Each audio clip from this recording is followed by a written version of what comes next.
Assalamualaikum warahmatullahi wabarakatuh. Perkenalkan, nama saya Nur Haidi dari Klasik KMA.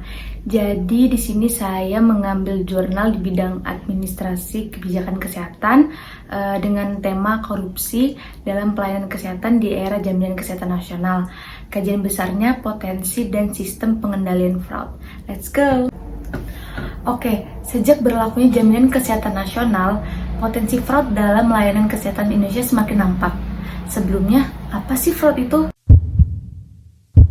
Nah, fraud adalah tindakan ilegal untuk memenuhi kepentingan pribadi maupun kelompok, baik dalam penyalahgunaan wewenang, penyembunyian kebenaran, pemalsuan dokumen, maupun dalam bentuk pelanggaran kepercayaan. Nah, potensi ini muncul dan dapat menjadi semakin meluas karena adanya tekanan dari sistem pembiayaan yang baru berlaku di Indonesia. Adanya kesempatan melakukan tindakan itu dan adanya kesempatan serta minimnya pengawasan. Fraud layanan kesehatan berpotensi merugikan negara dan juga menurunkan mutu pelayanan kesehatan yang ada di Indonesia.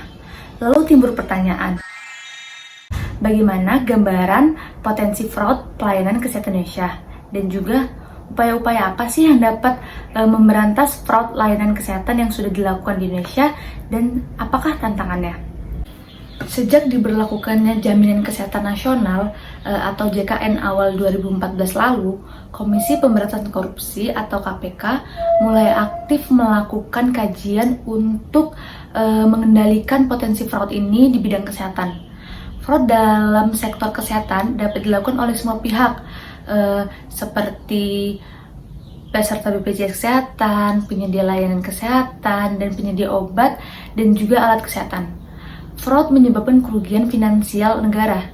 Di seluruh Indonesia, dilansir data oleh KPK menunjukkan bahwa hingga Juli 2015 terdeteksi potensi fraud dari 175.774 klaim fasilitas kesehatan rujukan tingkat lanjut atau FKRTL dengan nilai 440 miliar. Ini belum dari aktor lain seperti staf BPJS Kesehatan, pasien, suplir obat dan alat kesehatan. Besarnya potensi kerugian yang ditimbulkan mendorong pemerintah menerbitkan Permenkes nomor 36 tahun 2015 tentang pencegahan kecurangan atau fraud dalam program jaminan kesehatan atau JKN pada sistem jaminan sosial nasional atau SJSN. Sejak diluncurkan April 2015 lalu, program ini belum dijalankan. Dampaknya, fraud layanan kesehatan berpotensi semakin banyak terjadi namun tidak diiringi dengan sistem pengendalian yang mumpuni. Nah, di sini tuh akan ada 3 poin yang akan saya bahas. Poin pertama yaitu penyebab fraud layanan kesehatan. Dalam banyak kasus, berdasarkan penelitian yang dilakukan oleh Sahyari, fraud dalam kesehatan terjadi karena yang pertama, tenaga medis bergaji rendah. Yang kedua, adanya ketidakseimbangan antara sistem layanan kesehatan dan beban layanan kesehatan. Yang ketiga, kecurangan pasokan peralatan medis. Yang keempat, kurangnya transparansi dalam fasilitas kesehatan. Nah, yang terakhir itu adalah faktor budaya. Nah, selanjutnya itu poin kedua, pelaku dan dampak fraud di layanan kesehatan. Aktor-aktor potensial fraud yang disebut dalam Permenkes nomor 36 tahun 2015 adalah peserta, petugas BPJS Kesehatan, pemberi pelayanan kesehatan, ataupun penyedia obat dan alat kesehatan. Lalu, apa sih dampak dari adanya fraud ini? Dengan adanya fraud di daerah maju, data BPJS akan tersedot ke daerah maju dan menyebabkan di daerah terpencil itu akan semakin sulit mendapatkan pelayanan kesehatan. Nah, selanjutnya yaitu poin ketiga, kegiatan-kegiatan dalam implementasi sistem anti-fraud layanan kesehatan di Indonesia.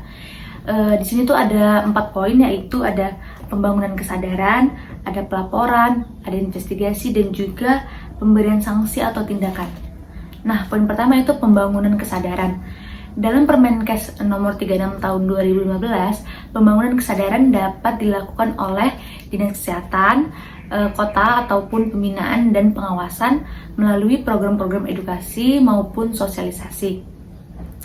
Yang kedua, pelaporan. Pihak yang mengetahui atau kejadian hendaknya dapat membuat pelaporan. Laporan disampaikan kepada kepala fasilitas kesehatan maupun dinas kesehatan kabupaten ataupun kota. Yang ketiga, investigasi. Dalam Permenkes nomor 36 tahun 2015 disebutkan bahwa investigasi dilakukan oleh tim investigasi yang ditunjuk oleh tim pencegahan kecurangan JKN dengan melibatkan unsur pakar, asosiasi rumah sakit, dan juga organisasi profesi. Yang keempat yaitu pemberian sanksi atau tindakan. Berdasarkan Permenkes nomor 36 tahun 2015, pihak yang berhak memberikan sanksi adalah Menteri, Kepala Dinas Kesehatan, Provinsi maupun Kabupaten dan Kota. Nah, sanksi itu ada dua, ada sanksi administrasi dan juga sanksi pidana. Sanksi administrasi itu contohnya seperti teguran tertulis maupun lisan, serta pencabutan izin praktek, dan juga ada denda 50% dari jumlah kerugian. Nah, yang kedua itu ada sanksi pidana yang diatur pasal 379 Jo, pasal 379 Ajo, pasal 381 KUHP. Walaupun tidak disebut secara langsung, fraud ini merupakan tindak penipuan. Oke, selesai sudah pembahasannya. Jadi kesimpulan yang dapat ditarik dari jurnal yang dibahas kali ini adalah potensi terjadinya fraud layanan kesehatan sudah semakin nampak di Indonesia. Namun belum diiringi dengan sistem pengendalian yang mumpuni. Perlu upaya-upaya sistematis untuk mencegah berkembangnya kejadian ini. Upaya-upaya pengendalian fraud yang sudah dilakukan dan dampaknya terhadap penyelamatan uang negara hendaknya dapat didokumentasikan dalam bentuk laporan berkala sehingga dapat diketahui oleh publik. Laporan semacam ini dapat memberi gambaran kepada aktor potensial fraud layanan kesehatan bahwa tindakan mencurangi program JKN ini tidak dapat ditempat di Indonesia. Oke, berakhir sudah pembahasan kali ini. Apabila ada kesalahan kata mohon dimaafkan, lebih dan kurangnya. Wassalamualaikum warahmatullahi wabarakatuh. Dadah.